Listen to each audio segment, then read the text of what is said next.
हई देखो सब कोई इतना बजे रात के पलंग कचकावेला तो हई सब छिनरी जायल बैस अपन अपन मर्द के छोड़ के आ होने लड़की के बियाह होता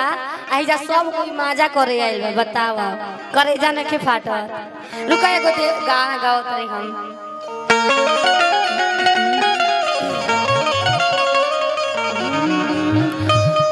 कि भाटी दिहले अरे पापा रे मम्मी अरे दुलारी धियावा तू लड़की कहती यार अपने माई से फोन पर बहुत दुख में बिया कहे से कि आजकल के मर्द ना शुरू में लड़का जब शादी सेट हो जाला तो मोबाइल दे दिया सा खूब प्यार से बताइए सा का भैया सही कनिया ना आ जैसे जैसे समय बीती प्यार धीरे धीरे कम हो जाए आ लेकिन शुरू में लड़की प्यार ना करेली सा शुरू में लड़की अजमावेली सा आ जब लड़किन के प्यार हो जाए भाई तो लड़का धोखा दे दी कहल गइल बा जब लड़की सच्चा प्यार करी तो लड़का धोखा दे दी जब लड़का सच्चा प्यार करी तो लड़की धोखा दे दी आ जब दोनों सच्चा प्यार करी तो भगवान धोखा दे दिया हाय समाज धोखा दे दे एगो ना एगो के कुछ न कुछ मतलब घटले रहे केहू के प्यार पूरा नहीं के बोल काहे से कि प्यार के नाम में अधूरा तो एगो लड़की अपना माई से कहतिया और कौना भाव में कहते बड़ी दिल दुखता ओकर काहे से कि ओकर सैया शराबी बा पियकर भाई गजेंद्र भैया लेखा पियकर कि भाटी दिहले अरे पापा रे मम्मी अरे दुलारी धियावा तो कि सैया शराबी अरे ससुराया बाटी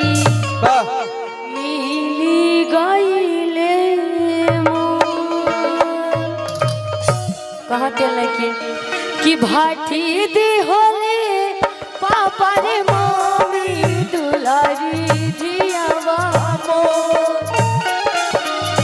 भाटी दिहले पापा रे मम्मी दुलारी धियावा तो सैया शराबी ससुराया बाटी मिली गईले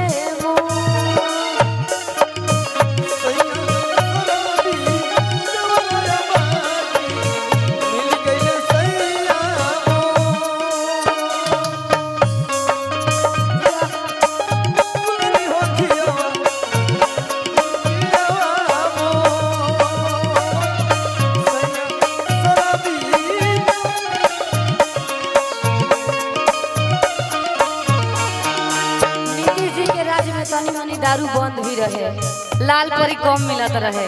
लेकिन पियकर आदमी के कुछ रोक सकता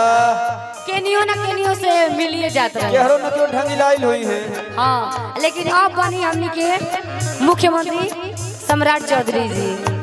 उनका के दिल से धन्यवाद वहां के बहुत ही अच्छा काम करत हनी लेकिन धीरे धीरे सब कुछ हो गई गैस भी बंद हो गई सब कुछ बंद हो गई गैस कम मिलत रहे कम मिलत रहे गोबर पथवा देले सब कन्या बहुरिया निकल के सब कोई गोबर पाथे लागल इंजेक्शन पर खाना बनेला सही बात बा जेकरा ना करे के ना जौन कहे से हम पढ़ लिख के आइल बानी होय ना करो भाव ना करो वो मेरा गोबर भी नती है